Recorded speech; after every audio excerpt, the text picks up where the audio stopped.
স্বাধীনতার চেতনার নামে অন্য দেশের কাছে আমার দেশ ইজারা দেওয়া নয়, বললেন জামায়াতের আমির। মুক্তিযুদ্ধের চেতনার নামে জাতিকে মুখোমুখি করে রাখা হয়েছিল বলে মন্তব্য করেছেন জামায়াতের ইসলামীর আমির শফিকুর রহমান।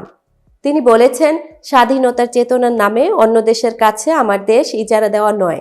সোমবার রাত 10টার দিকে রংপুরের পাগলা পীরে জামায়াতের এক পথসভায় প্রধান অতিথির বক্তব্যে শফিকুর রহমান এসব কথা বলেন। উত্তরবঙ্গ সফর উপলক্ষে সোমবার রাত 8:30টার দিকে সৈয়দপুর বিমানবন্দরে যান জামায়াতের আমির। পথে রংপুরের পাগলা পীরে পথসভায় বক্তব্য দেন তিনি। শফিকুর রহমান বলেন, মুক্তিযুদ্ধের চেতনার নামে জাতিকে মুখোমুখি করে রাখা হয়েছিল।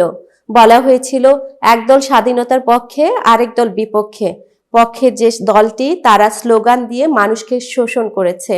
তারা কার্যত এদেশকে অন্য দেশের হাতে ইজারা দিয়ে রেখেছে। স্বাধীনতার চেতনার নামে অন্য দেশের কাছে আমার দেশ ইজারা দেওয়া নয়। জামায়াতের আমির বলেন, একটি স্বাধীন দেশের নাগরিক হিসেবে যেভাবে মর্যাদা ও অধিকার পাওয়া দরকার, যেভাবে একটি সুন্দর শিক্ষা ব্যবস্থা, মজবুত অর্থনীতি ও সম্মানজনক পররাষ্ট্র নীতি হওয়ার কথা ছিল, তার কোনো কিছুই আমরা পাইনি। 53 বছর জাতিকে বিভক্ত করে রেখেছে। এতক্ষণ বার্তা বৈঠকের সাথে থাকার জন্য ধন্যবাদ। নতুন নতুন তথ্য ও সংবাদ পেতে বার্তা বৈঠকের ইউটিউব চ্যানেল ও ফেসবুক পেজের সাথেই থাকুন।